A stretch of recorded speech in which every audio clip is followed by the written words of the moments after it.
您觉得对比前几年感觉现在的大环境怎么样？就差了很多，就是像我前几年毕业的学长学姐，他们找工作都是好几份 offer， 但是我们现在找工作就是面了好多，然后可能就一个 offer， 然后就没有选择的余地就去了，就不好呀，都不好呀。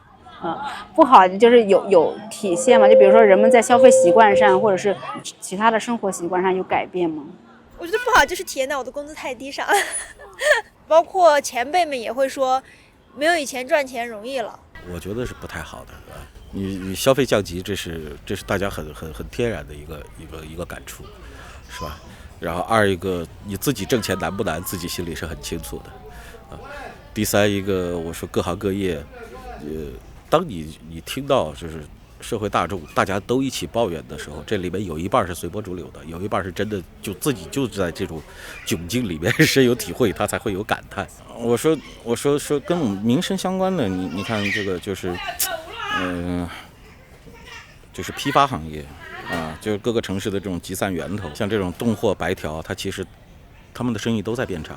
你如果去走到这样的大市场、大的这种集散地，你去问任何一个老板，他们现在生意赶3年前都是有区别的很多这种大宗出货的这种老板，他们现在都开始接散单了，都开始接零货了就是他的业态已经被往下拉了，这种业态已经没有不像以前那样高高在上了，它已经越来越接近你的时候，就说明这个经济越来越差。我觉得还是在恢复吧。疫情之后，其实各个经济环境都在复苏。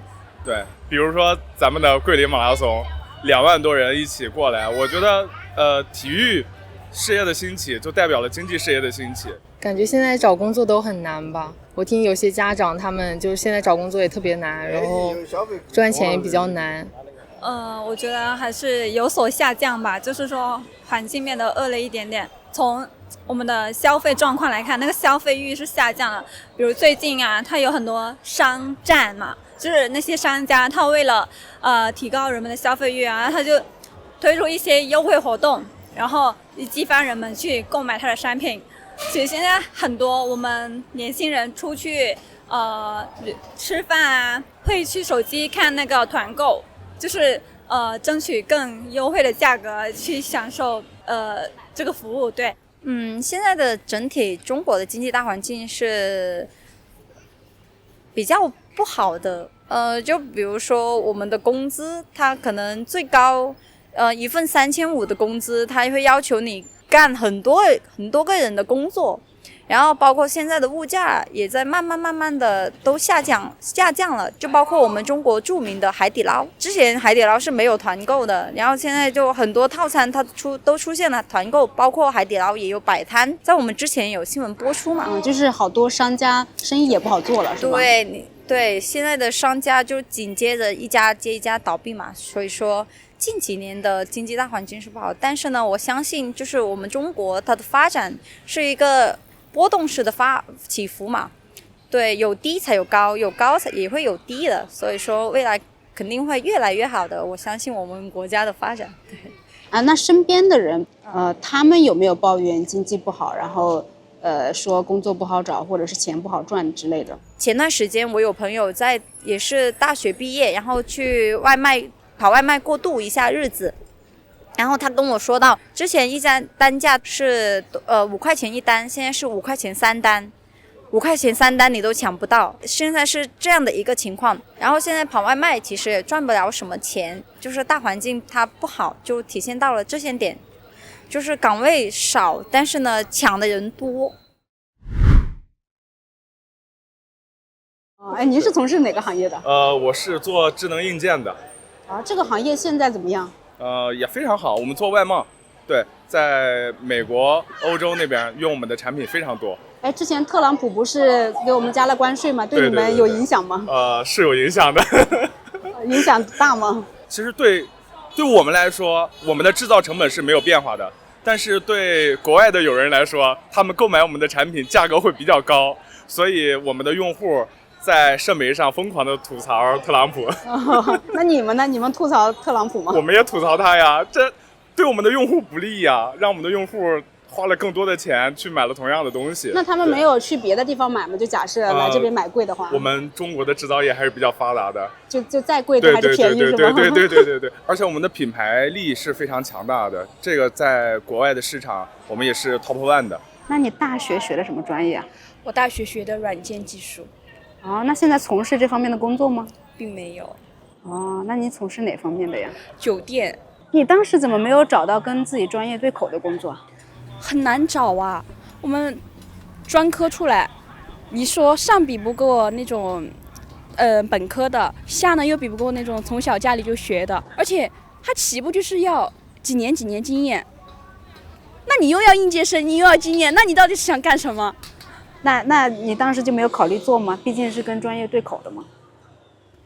我有考虑过吧，但是我们家里人也有在，他也是他是硕士毕业，现在40岁了，失业了是硕士也失业了啊，失业了，怎么回事啊？就是现在这环境不好啊，他现在就是这个工作就需要新鲜血液注入啊，你40、50岁了，对不对？你再会写有什么用？还是会有人把你顶替掉的。您是从事什么行业的呀？水利工程的设计。这个行业现在怎么样？我现在的这个岗位可能。我做的不只是我一个人的活，我可能一个人在顶3个人在用，但是拿的是一个人的工资。明白。就刚刚您说这个一个人干着3个人的活，那这一天工作时长呢？这有增加的吧？时长就007啊，都不是996了，是吧？对啊，就是007啊，很正常007。经常还是说偶尔？我从2025年，开年到今天，我没有一个完整的节假日。那007，那薪资不给你涨？不会，没有所谓的加班工资，没有所谓的一些福利待遇。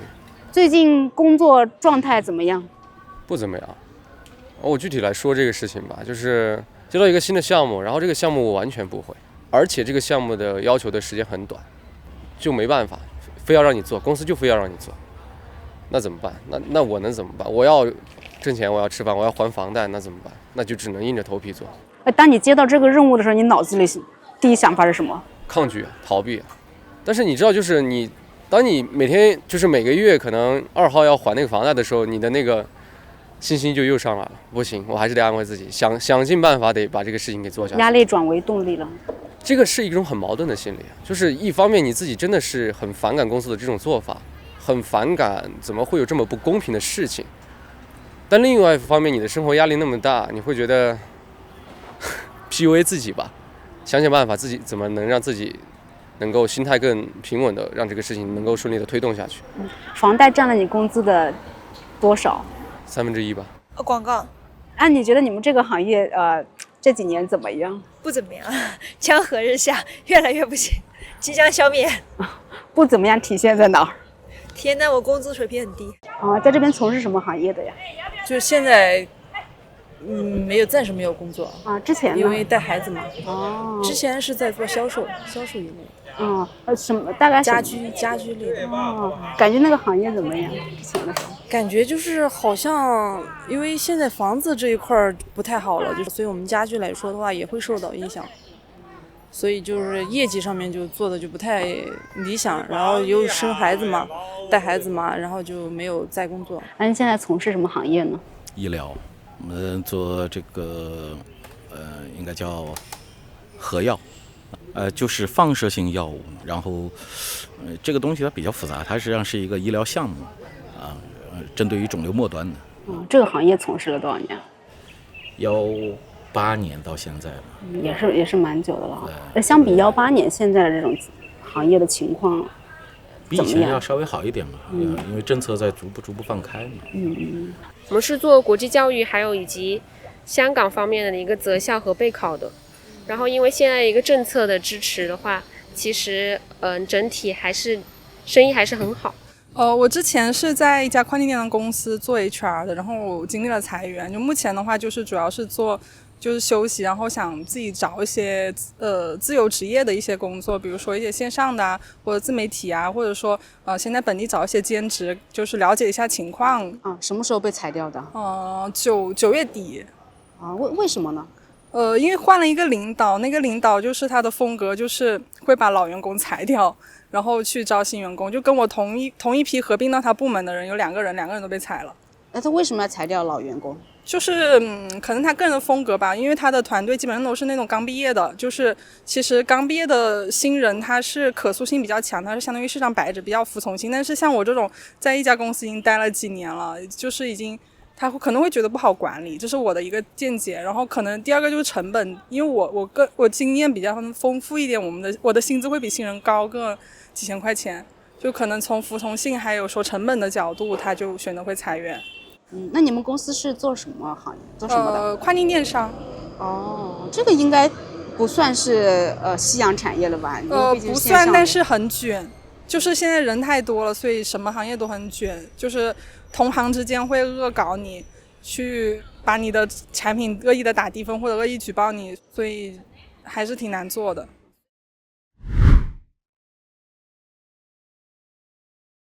你们现在学什么专业？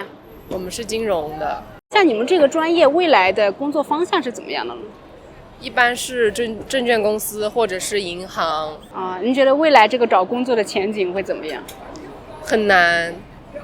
前几天看他们秋招的那些研究生都很难有岗位，那么多人竞争一个岗位，所以感觉会很难。因为现在其实好像也有很多大学生会选择考研，是吗？就是为了延缓这个找工作的。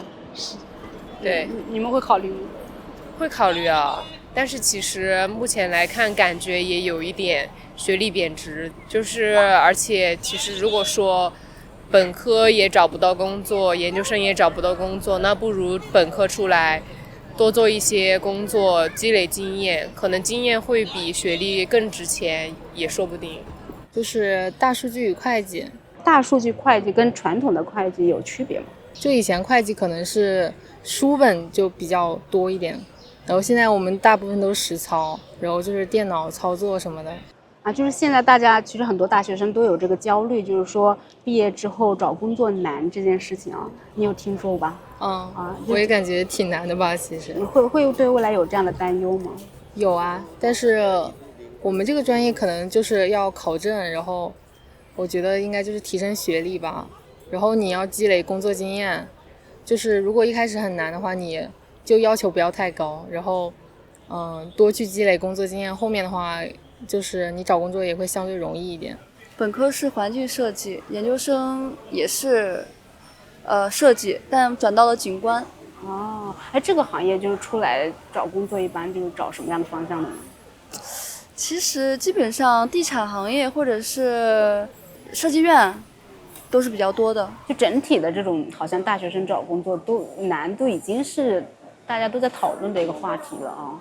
这个问题我想应该是有的，因为据我了解，就比如说我的上一届，他们有很多就是工作了差不多1年之后会被公司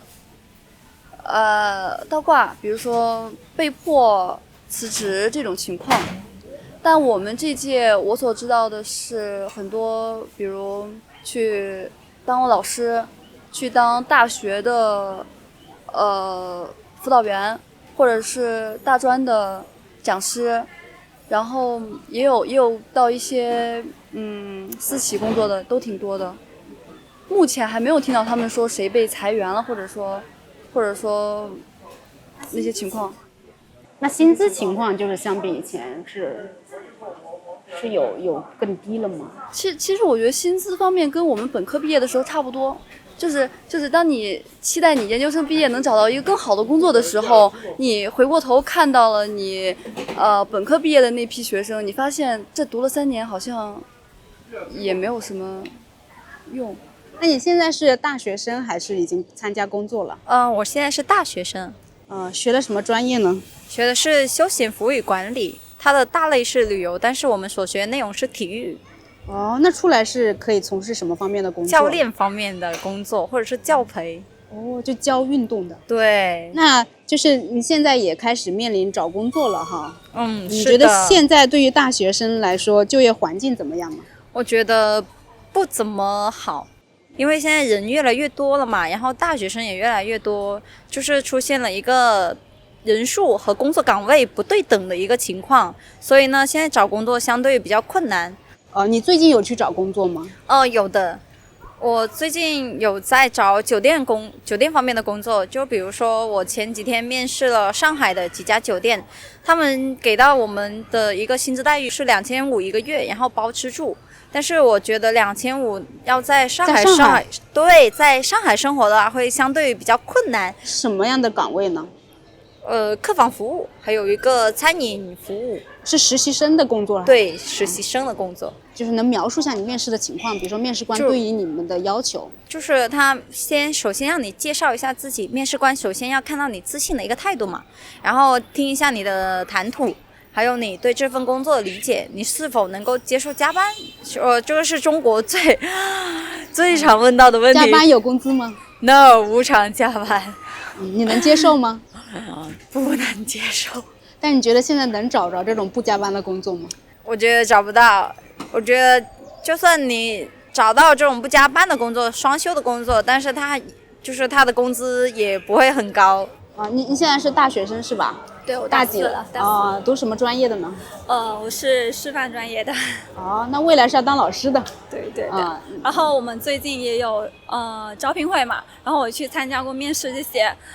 就是很明显的，就是理想的岗位很少了。比如说，很多人都想去1线城市啊，或者是2线城市，但是那些来招的岗位很少，或者就是要求非常高。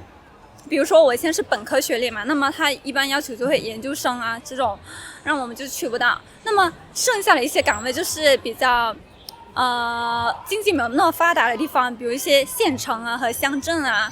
那么它对应的一个薪资工资也是比较低的，所以就是有时候大家都在想，我到底是做我专业相关的工作呢，还是说我去追求一个薪资更高的工作？你去应聘的这些工作薪资水平大概是什么样的？因为我现在应聘的都是在广西这边的，那就是3000左右。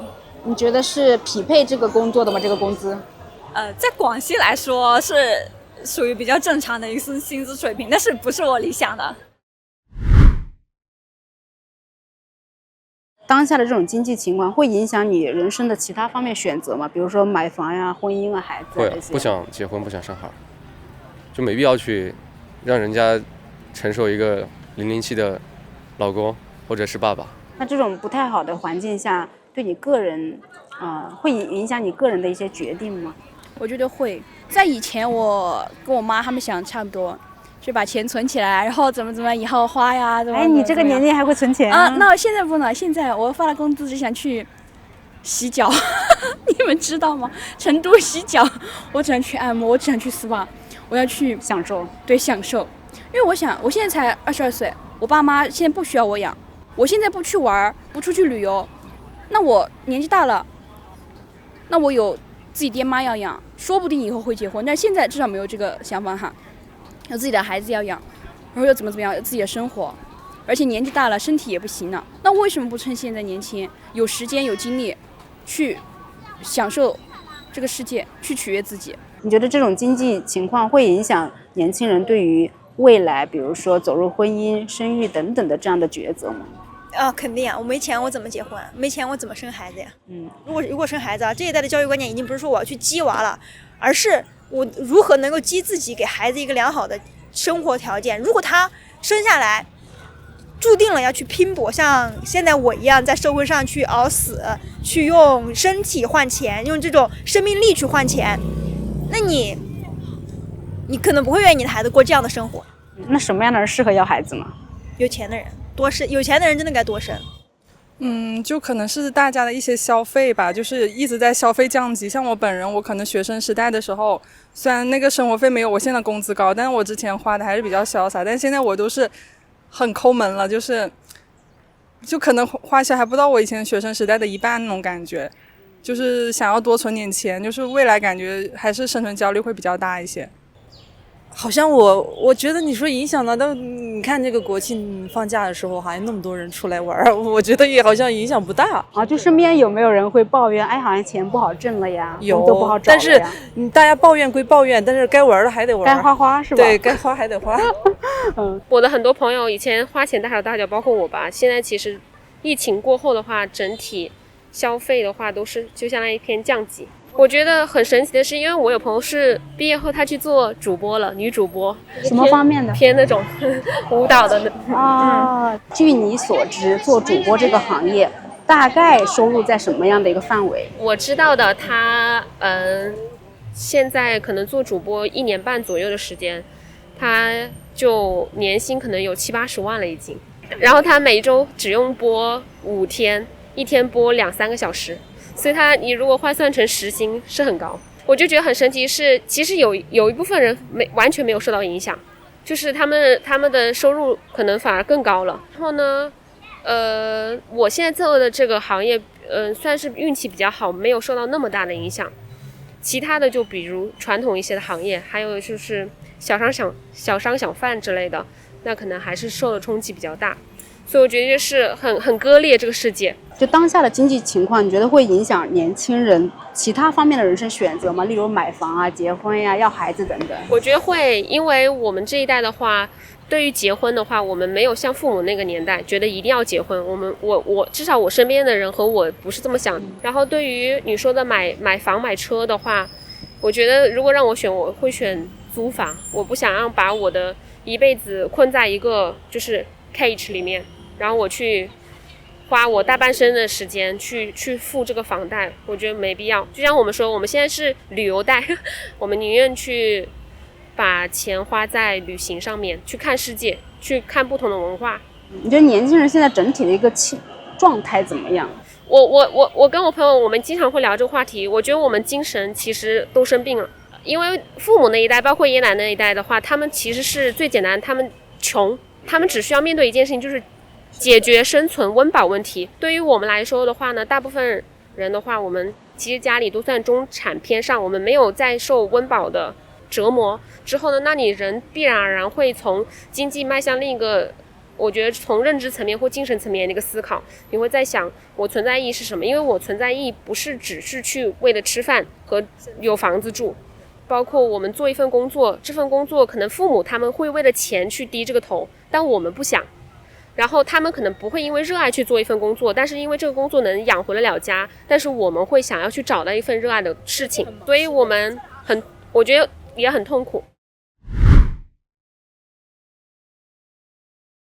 就经常在网上也可以看到刚刚毕业的大学生，或者是已经工作了但是高学历的人群啊，他们可能失业了，那就被迫去送外卖啊、送快递啊，或者是开网约车。你身边有这样的情况吗？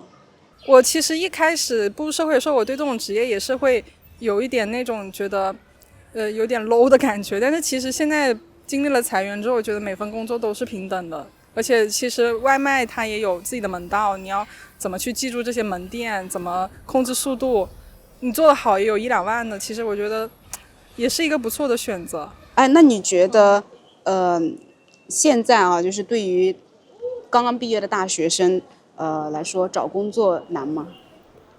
挺难的。就是我在做招聘的时候，其实我们公司规模还蛮大的，有2000人，但是我们其实更倾向于社招。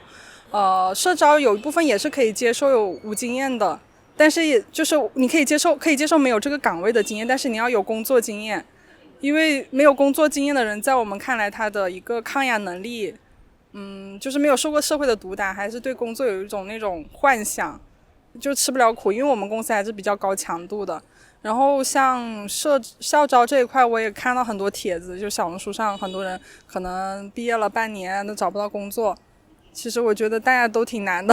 我们现在大学就有一些同学啊，他在寒暑假期间嘛，或者是周末，他有空闲，他就去跑外卖，然后或者是开滴滴。女生？男生，然后是觉得非常有成就感的，毕竟他是赚到钱了，然后他也可以为他以后未来，如果他有创业的想法的话，也是一个铺路。所以我觉得还是比较支持。那你身边有认识的同学呀，或者是这种大学毕业生，有因为找不到工作而焦虑，或者是找不到适合的工作而焦虑吗？也有啊，就是他开始也去干了我们这个对口的，干了1个月，发现干不下来，然后去跑外卖了。为啥干不下去了？因为就像我说的，好一点的公司又要经验，又要你的学历，又要怎么样，他找了一个初创公司，然后创业不下去，公司要倒闭了，他去跑外卖了。哦，他去跑外卖，跑了多久了？跑了小半个月了吧。那这个跑外卖的收入怎么样呢？我问过他，他其实觉得还可以吧。他说大概一单基本上能够在个4-5块钱左右。然后他说他也是兼职嘛，基本上一天跑个10多20单，然后就不愁吃喝。然后如果再遇上平台活动，你一天跑够多少单，会奖励你个100、150、200这种，他说也挺好的。因为现在也有很多大学生，比如说毕业之后找不到工作嘛，然后就被迫去找一些，比如说外卖员呀，或者是送快递啊、滴滴啊这样的工作。那对这样的现象你怎么看？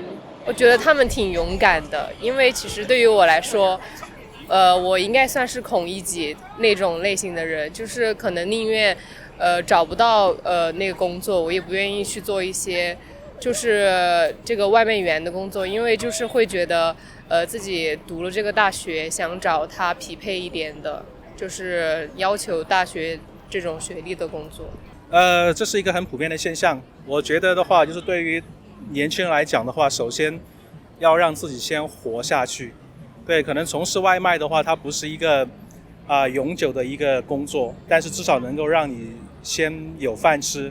对，然后在这个行业里面的话，要做的不是怎么一直在这个外卖这个行业去卖自己的体力，卖自己的时间，然后同时的话，你还要去提高你自己的一个核心的一个竞争力，对，然后去找到自己的一个人生的一个方向，对。我身边也有一些，像原来在大厂里面工作的，那被辞职了之后，然后就去做外卖啊、做快递啊，这种也有。对，被裁员了是吗？对，被裁员了。被裁员的多吗？深圳还好，对，深圳还好。一般被裁掉的是什么样的人？可能就是工作岗位不是那么核心，对，然后呢，可以被替代的，对，这种是比较多的。就是现在的话，其实很多年轻人都在抱怨说这个经济大环境不好啊，找工作不好找啊。就是你怎么看呢？我觉得找工作不好找跟经济大环境没有太大的关系经济环境好的时候，年轻人依然不好找工作，因为这个不是他们想要的工作，是吧？就是你如果只是想要找一份工作，你现在马上就可以有你送个外卖，能不能拉得下面子？对吧？对，可能他们说找不到工作，更多的是找不到跟自己的学历跟专业匹配的工作。对，简单说其实就是这样，就是自己的预期太高了。还就是对比80后啊，你觉得现在00后的这个工作心态有变化吗？我觉得是有的。我们参加工作的时候，因为我参加工作的时候还是小灵通时代，这个时候我们要去吸收外界的信息，我需要靠电视，需要靠上网吧呀。那会儿我刚参加工作，我自己电脑都没有一台，对吧？那你现在的年轻人，他只需要一部手机就可以了，花世界迷人眼，对吧？所以自然想法就不一样，需求点就会更多，他会认为我已经足够了解这个社会了，但是实际上并不是这样。你看现在年轻人其实很多都会觉得，你自己做生意，那你一定很有钱。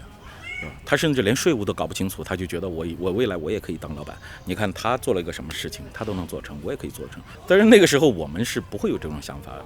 而且很多人也会说，中国这个社会非常非常的卷，各个行业都在卷，你觉得呢？卷是刻在中国人骨子里的东西。中国人是饿肚子的历史很近了，也就是3代人才改变这个现状。为什么你现在中央提出撸起袖子加油干啊？你只有干活才有饭吃啊！欧洲人理解不了啊，社会福利太好了，对吧？那欧洲人都会觉得，为什么我来你这儿避个难，你不给我发钱啊？中国人从来没有这种想法呀，这是多少代人就是这么教育出来的。你要想得到什么，你就自己去实现它啊，对吧？你就自己去实现它，因为我们没有享受过那种极好的社会福利和待遇。那最后一个问题啊，就是你对2026年的经济好转抱有希望吗？暂时没有，还太早了。你觉得什么时候会变好？我估计可能得几年，可能得30年这样子吧。那还有好多年呢。那这么多年，如果说一直都没有好转，你会采取什么应对措施吗？其实我最近也有想找工作，但是面试下来又没有什么动力了。为什么？就是我会发现现在的工作要求会比以前高了，就是我同样的岗位，我再去想要去面同样薪资的一个岗位的话，他对我提出的要求会更高，那跟我现在的要求能够匹配的岗位的话，可能工资又降薪比较多，我刨去生活成本又没有什么钱，我会觉得落差比较大，所以我可能更多的是想去说的高大上点可能是创业，说的小就是实在一点就是做一些线上的一些东西，然后去变成自己的事业，去慢慢做大起来。你觉得2026年会变好吗？活下来就好，活下来就好只要你还在这条路上走着，那就有无限的可能。那你对于2026年的这个大环境是整体抱有乐观的态度的吗？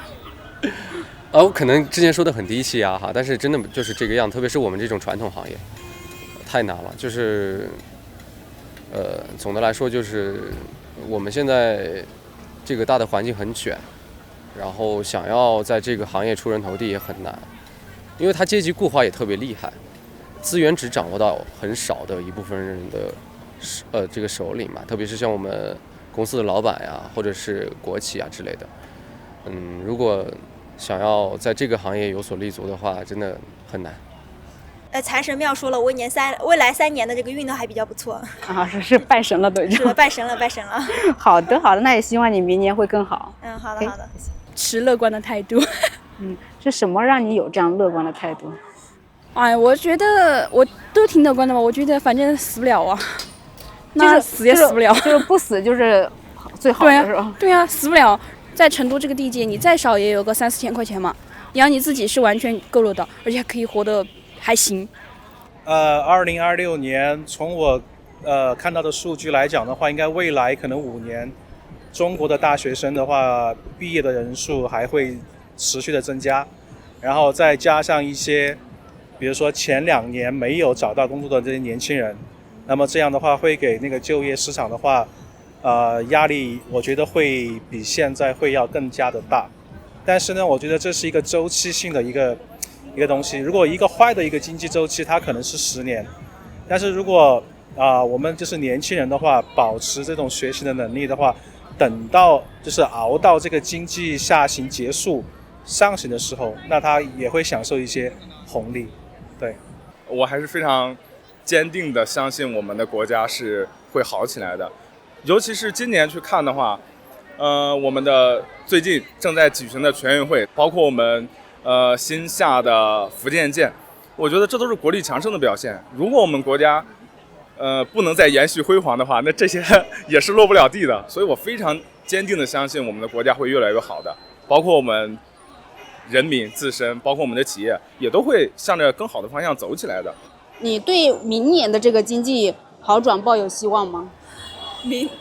可能会好一点点，或者是跟现在差不多，但是我觉得不会变坏。为什么会觉得不会变坏呢？